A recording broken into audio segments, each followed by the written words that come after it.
Hello friends, स्वागत है आपका SK wonderful Hindi story channel पर। इस चैनल पर आपको नई नई रोमांचक हिंदी कहानियाँ मिलेंगी। चैनल पर पहली बार आए हैं तो चैनल को सब्सक्राइब कर लीजिए और स्टोरी वीडियो अच्छी लगे तो वीडियो को लाइक करना मत भूलिएगा। आज की कहानी, गरीब पिता की बिगड़ी हुई औलाद। गांव के किनारे एक छोटा सा कच्चा मकान था जिसमें रघुनाथ अपने परिवार के साथ रहता था। रघुनाथ मजदूरी करके किसी तरह 2 वक्त की रोटी जुटाता और उसकी पत्नी गुड़िया घर संभालती और 3 बच्चों की देखभाल करती थी। तीनों बच्चों में सबसे बड़ा था रवि, फिर बेटी सीमा और सबसे छोटा बेटा मोहन। रघुनाथ का सपना था कि रवि पढ़ लिख कर एक अच्छा इंसान बने ताकि आने वाले समय में पूरा परिवार गरीबी से निकल सके। रघुनाथ अक्सर कहा करता, बेटा हमारे पास खेत खलियान नहीं है, लेकिन अगर तू पढ़ लिख जाएगा तो तेरी कलम ही तेरा सबसे बड़ा हथियार बनेगी। रवि सिर हिलाकर हामी भरता, लेकिन उसकी आंखों में पढ़ाई के लिए कोई चमक नहीं थी। उसे गांव के बिगड़े लड़कों के साथ घूमना फिरना, सिगरेट पीना और ताश खेलना ज्यादा पसंद था। धीरे धीरे रवि की संगत खराब होती गई। स्कूल से भागकर वह घंटों चाय की दुकान पर बैठता और बेमतलब गप्पे मारता। रघुनाथ जब भी उसे समझाने की कोशिश करता, रवि झुंझलाकर कहता, बाबा आपकी सोच पुरानी है। आजकल डिग्री से कोई अमीर नहीं बनता, पैसा तो चालाकी से आता है। यह सुनकर रघुनाथ का दिल टूट जाता। वह जानता था कि गरीबी ने उसके बेटे की सोच को भटका दिया है, लेकिन मजबूरी यह थी कि वह उसे पढ़ाई से जोड़कर रखना चाहता था। एक दिन रवि अपने साथियों के साथ गांव के मेले में गया। वहां उसने जेब कतरी करके कुछ पैसे चुराए और दोस्तों में बांट दिए। सबने उसकी शाबाशी दी और कहा, वाह रवि, तू तो बड़ा चालाक निकला, तेरे हाथ साफ हैं, तू तो जल्दी अमीर बन जाएगा। रवि के चेहरे पर नकली शान आ गई। उसने सोचा, मेहनत क्यों करूं जब बिना मेहनत के ही पैसा मिल सकता है। धीरे धीरे उसकी ये आदत बढ़ती गई। कभी वह दुकान से चोरी करता, कभी खेतों से अनाज उड़ा लाता। रघुनाथ को जब लोगों से ये बातें पता चलती तो वह शर्म से सिर झुका लेता। गांव वाले ताने मारते, देखो गरीब का बेटा कैसा निकला। बाप दिन रात मेहनत करता है और बेटा चोरी करके नाम डुबो रहा है। ये बातें रघुनाथ के दिल को चीर देती। वह रात रात भर जागकर सोचता, क्या मेरी गरीबी ने बेटे को अपराधी बना दिया या मैंने ही उसे संस्कार देने में कमी कर दी। मगर रवि पर किसी बात का असर न होता। एक दिन ऐसा हुआ कि रवि और उसके दोस्तों ने शहर जाकर मोबाइल चोरी करने की योजना बनाई। उन्होंने सोचा कि महंगे मोबाइल बेचकर हजारों रुपए मिलेंगे। रवि चोरी करते हुए पकड़ा गया। पुलिस ने उसे थाने में डाल दिया। खबर गांव तक पहुंची तो रघुनाथ का कलेजा फट गया। उसने मजदूरी से जोड़े थोड़े से पैसे जमा करके बेटे की जमानत करवाई। घर पहुंचते ही रघुनाथ ने बेटे के पैर पकड़ लिए और रोते हुए कहा, बेटा मैं गरीब जरूर हूँ, लेकिन कभी झूठा निवाला नहीं खिलाया। तू क्यों मेरी इज्जत मिट्टी में मिला रहा है। मेहनत करके कमाए 2 पैसे भी सुख देते हैं, मगर चोरी का पैसा आग बनकर जीवन जला देता है। रवि ने पहली बार अपने बाप को इतना टूटा हुआ देखा, लेकिन उसका घमंड अभी भी बाकी था। कुछ ही समय बाद रवि फिर से पुराने रास्ते पर लौट गया। इस बार उसने शराब पीना और जुए में पैसे उड़ाना भी शुरू कर दिया। घर में आए दिन झगड़े होने लगे। सीमा और मोहन पढ़ाई में अच्छे थे। वे हमेशा चाहते कि भाई सुधर जाए, लेकिन रवि उनकी बात भी नहीं सुनता। माँ गुड़िया अक्सर कहती, बेटा गरीब का सहारा उसका संस्कार ही होता है। अगर तू बिगड़ गया तो हम सब बर्बाद हो जाएंगे। मगर रवि पर नशे का ऐसा असर था कि उसे किसी की आवाज़ सुनाई ही नहीं देती। आखिर वह दिन भी आया जब रवि ने जुए में बड़ी रकम हार दी। उसने कर्ज लेने शुरू कर दिए। कर्ज चुकाने के लिए उसने घर की चीजें तक बेच दी। रघुनाथ जब काम से लौटा तो देखा कि घर का पंखा और बिस्तर गायब है। उसका खून खौल उठा। उसने बेटे से पूछा तो रवि बोला, क्या करूं बाबा, किस्मत साथ नहीं दे रही। एक दिन तो अमीर बनूंगा ही। रघुनाथ ने गुस्से में कहा, नालायक, अमीरी मेहनत से मिलती है, जुए और चोरी से नहीं। तूने मुझे जिंदा लाश बना दिया है। कुछ दिन बाद रवि शहर में चोरी करते हुए फिर पुलिस के हत्थे चढ़ गया। इस बार मामला गंभीर था। उसे जेल की सजा हो गई।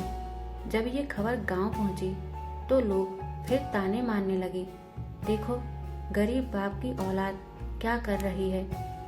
मेहनतकश बाप का नाम डुबो दिया। रघुनाथ अब पूरी तरह टूट चुका था। उसने गांव की चौपाल पर बैठकर लोगों से कहा, भाइयों, आज मेरी औलाद ने मुझे जिंदा मार दिया। याद रखो, औलाद को सिर्फ खाना और कपड़ा देना ही काफी नहीं होता, उसे सही और गलत की पहचान भी सिखानी पड़ती है। अगर समय रहते मैं सख्ती करता तो शायद मेरा बेटा जेल में ना होता। जेल की सलाखों के पीछे बैठा रवि अब पछता रहा था। उसे याद आ रहा था कि किस तरह बाप मजदूरी करके उसके लिए किताबें लाता था और वह उन्हें रद्दी समझकर फेंक देता था। उसकी आंखों से आंसू निकल पड़े। उसने ठान लिया कि अगर कभी मौका मिला तो वह सही रास्ते पर चलेगा। जब रवि को पुलिस ने पकड़कर जेल में डाला तो उसके मन में शुरू में कोई पछतावा नहीं था। उसे लगता था कि जैसे पहले बाप ने जमानत कराई थी वैसे ही इस बार भी वह बाहर आ जाएगा। लेकिन इस बार मामला गंभीर था और उसे कई महीनों की सजा सुनाई गई। जेल का जीवन उसकी सोच से बिल्कुल अलग था। वहाँ ना तो आजादी थी, ना दोस्त, ना कोई मजा। सुबह सुबह उठकर जेलर की डांट सुननी पड़ती, फिर कठोर काम करना पड़ता। एक दिन जब रवि से एक पहरेदार ने कठोर स्वर में कहा, ओ कैदी, ईंटें ढो वरना दंड मिलेगा, तो रवि को अचानक अपने पिता की याद आई। अरे, मेरे बाप भी तो यही काम मजदूरी में करते हैं, लेकिन फर्क इतना है कि वे अपने परिवार का पेट पालने के लिए मेहनत करते हैं और मैं यहाँ अपनी गलती की सजा काट रहा हूँ। उसकी आंखें नम हो गईं। जेल का व्यवहार, जेल में कोई उसे इज्जत से नहीं बुलाता था। कैदी उसे ताने मारते, देखो बड़ा बदमाश आया है, गांव में चोरी करता फिरता था। अब यहाँ भुगत रवि जो कभी दोस्तों के बीच शेर कहलाता था, यहाँ असहाय और अकेला महसूस करता। रात में जब वह ठंडी फर्श पर लेटता तो उसे पिता की बातें याद आती। बेटा, मेहनत से मिला 1 रुपया भी सुख देता है। तब उसे महसूस हुआ कि सचमुच बाप कितना सही कहता था। लेकिन अब पछताने से क्या फायदा। जेल की कठोर जिंदगी ने रवि को तोड़कर रख दिया। उसके पास सोचने के लिए बहुत समय था। हर दिन वह यही सोचता कि काश मैंने पिता की बात मान ली होती, काश मैं पढ़ाई करता और इज्जत से जीता। आज मेरी वजह से मेरे बूढ़े बाप का सिर झुका होगा। वह अपने अंदर की गलती को पहचान चुका था। धीरे धीरे उसने ठान लिया, अब बाहर निकलूंगा तो मेहनत ही करूंगा, अपने बाप का नाम ऊंचा करूंगा। कई महीने बाद जब रवि की सजा पूरी हुई और वह जेल से बाहर निकला तो उसकी आंखों में एक नई चमक थी। अब वह वही बिगड़ा हुआ लड़का नहीं था, बल्कि एक टूटा हुआ इंसान था जो सुधरने की ठान चुका था। जैसे ही वह गांव पहुंचा, लोग उसे घूरने लगे। कोई कहता, लो चोर वापस आ गया, कोई ताना मारता अब फिर से मुसीबत करेगा। उनकी बातें रवि को चुभी, लेकिन इस बार उसने कोई जवाब नहीं दिया। उसके चेहरे पर गहरी नर्मता और पछतावा छलक रहा था। रवि सीधे घर पहुंचा। बाहर दरवाजे पर उसका बाप बैठा था, थका हारा, लेकिन आंखों में अपने बेटे के लिए अब भी चिंता थी। रवि जैसे ही पहुंचा, उसने पिता के चरणों में सिर झुका दिया और रोते हुए कहा, मुझे माफ कर दो पिताजी, मैं नालायक निकला। आपने हमेशा सही रास्ता दिखाया, लेकिन मैंने आपकी कोई बात नहीं मानी। अब वादा करता हूँ कि आपकी हर बात मानूंगा और मेहनत करके ही खाऊंगा। आपका नाम ऊंचा करूंगा। यह सुनकर रघुनाथ की आंखें भर आईं। उन्होंने बेटे का सिर उठाते हुए कहा, बेटा देर से ही सही, मगर तूने गलती का एहसास तो किया, यही सबसे बड़ी बात है। मैं तुझे माफ करता हूँ। उस दिन पिता और पुत्र दोनों की आंखों में आंसू थे, पछतावे और प्यार के आंसू। अगले ही दिन रवि अपने बाप के साथ मजदूरी पर गया। जो काम वह कभी अपमान समझता था, अब वही काम उसके लिए गर्व की बात बन गया। जब उसके हाथों में छाले पड़े तो उसे याद आया, बाप के हाथ तो सालों से ऐसे ही हैं, लेकिन उन्होंने कभी शिकायत नहीं की। धीरे धीरे रवि मेहनती और ईमानदार बन गया। लोग पहले उसे शक की नजर से देखते, लेकिन समय ने सबका दिल बदल दिया।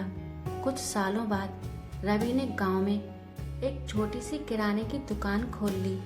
वह दिन रात मेहनत करता। उसका व्यवहार अब सबके लिए नर्म और आदरपूर्ण था। धीरे धीरे लोग उसकी ईमानदारी को पहचानने लगे। जो गांव वाले कभी कहते थे यह चोर का बेटा है, अब वही लोग कहते यह तो मेहनती बाप का सच्चा वारिस है। रघुनाथ गर्व से कहते, देखो मेरा बेटा अब सचमुच मेरा मान रखता है। दोस्तों, अगर ये कहानी दिल को छू गई हो तो वीडियो को लाइक करें, शेयर करें और कमेंट में बताएं कहानी कैसी लगी। आपसे फिर मुलाकात होगी एक नई कहानी के साथ। कहानी की सीख। यह कहानी हमें यही सिखाती है कि गलती करने वाला हमेशा बुरा नहीं होता। अगर वह अपनी भूल मान ले और सुधारने की ठान ले तो समाज भी उसे स्वीकार कर लेता है। गरीब बाप की बिगड़ी हुई औलाद आखिरकार सुधरी और उसने वही किया जो उसके पिता हमेशा चाहते थे, मेहनत, ईमानदारी और सम्मान से जीना।